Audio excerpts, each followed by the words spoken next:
افریقہ کے ایک ملک میں ایک شخص حافظ قرآن و عالم شریعت تھا۔ اسی سبب ایک مقتدی نے رمضان المبارک میں ان کو افطار میں اپنے گھر بلایا۔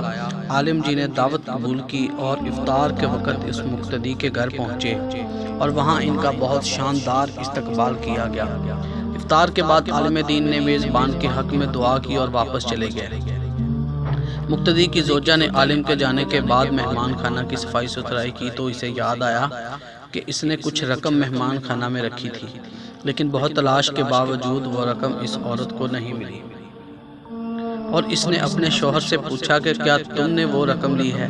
شوہر نے جواب دیا نہیں، اور پھر اس نے یہ بات شوہر کو بتا دی کہ مہمان کے علاوہ کوئی دوسرا فرد ہمارے گھر نہیں آیا، اور ہمارا بچہ دوسرے کمرے میں تھا اور جھولے میں رہنے والا اتنا چھوٹا سا بچہ چوری نہیں کر سکتا۔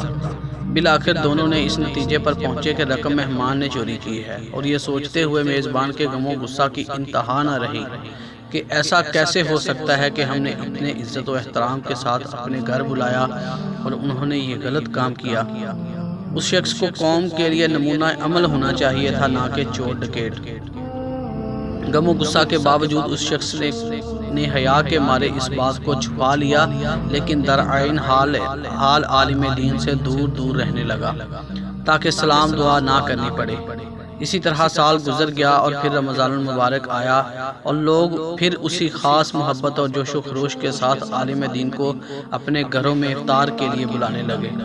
اس شخص نے اپنی زوجہ سے کہا کہ ہمیں کیا کرنا چاہیے، مولانا صاحب کو گھر بلائیں یا نہیں؟ زوجہ نے کہا بلانا چاہیے، کیونکہ ممکن ہے مجبوری کے عالم میں انہوں نے وہ رقم اٹھائی ہو۔ ہم انہیں معاف کر دیتے ہیں تاکہ اللہ کریم بھی ہمارے گناہ معاف کر دے۔ اور پھر اس شخص نے مولانا صاحب کو اسی عزت و احترام کے ساتھ اپنے گھر افطار پر بلایا، اور جب افطار وغیرہ سے فارغ ہو گئے تو میزبان نے مہمان سے کہا، جناب آپ متوجہ ہوں گے کہ سال بھر سے آپ کے ساتھ میرا رویہ بدل گیا ہے۔ عالم نے جواب دیا ہاں، لیکن زیادہ مصروفیت کی وجہ سے میں تم سے اس کی وجہ معلوم نہ کر سکا۔ میزبان نے کہا قبلہ میرا ایک سوال ہے اور مجھے امید ہے آپ اس کا واضح جواب دیں گے۔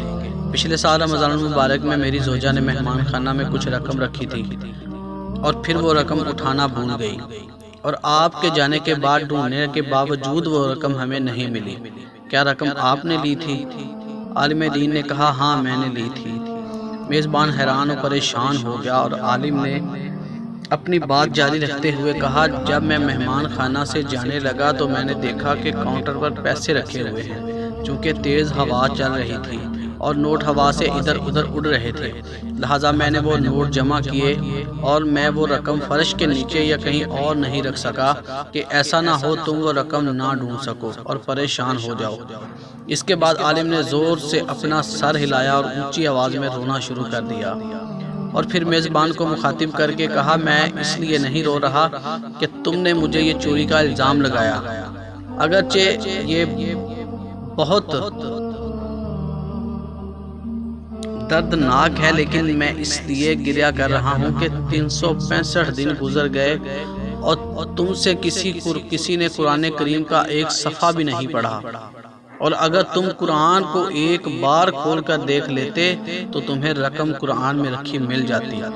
یہ سن کر میزبان بہت تیزی سے اٹھ کر قرآن مجید اٹھا کر لایا اور جلدی سے کھولا، اور اس کی مکمل رقم قرآن مجید میں رکھی نظر آ رہی تھی۔